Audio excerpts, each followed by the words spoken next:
نرخی گەشتی عومرە لە مانگی ڕەمەزان لا $900ەوە بەرز بۆتەوە بۆ $1600. کۆمپانیاکانی تایبەت بە گەشتی حەج و عومرە دەڵێن هۆکاری ئەم بەرزبوونەوەیە مانگی ڕەمەزانە و بەرزی نرخی هۆتێل و پێداویستیەکانە لە وڵاتی سعودیا. لە مانگی ڕەمەزان هەموو ساڵێکەوە خواست زیاترە و نرخیش بەرزتر لەبەرەوەی کە لە مانگی پێشتر کە لە مانگی ڕەجەب و شەعبان عومرە 10 ڕۆژە، لە مانگی ڕەمەزان عومرە مانگێک هەیە، عومرە 15 ڕۆژی کۆتایی هەیە.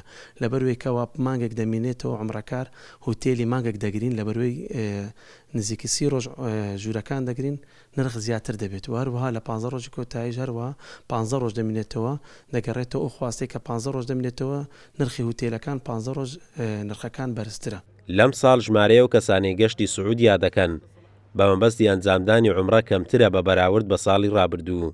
سەرەکیترین هۆکاریش بۆ دۆخی دارایی دەگەڕێتەوە. ئەم ساڵ بەداخەوە وەکو ساڵی ڕابردوو نەبوو لە ڕووژمارەوە، ینی کەمتر بوو. ئەویش هۆکاری ئەوەی بوو کە نرخ لە پارساڵ زۆر زیاتر بوو، نرخی هۆتێل بە تایبەت. پارساڵ یەکەم ساڵی دوای کۆڕۆنا بوو، مانگی ڕەمەزانی پیرۆز، بۆی خەڵکەکی زۆر مشتاق بوو لەو مانگەدا چوو و نرخیش کەمتر بوو.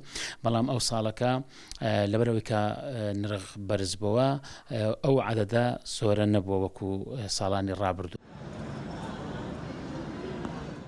لە مانگی ڕەمەزانی ساڵی ڕابردوو زیاتر لە 40,000 هاوڵاتی لە هەرێم گەشتی سعودیایان کرد بە مەبەستی ئەنجامدانی عومرە.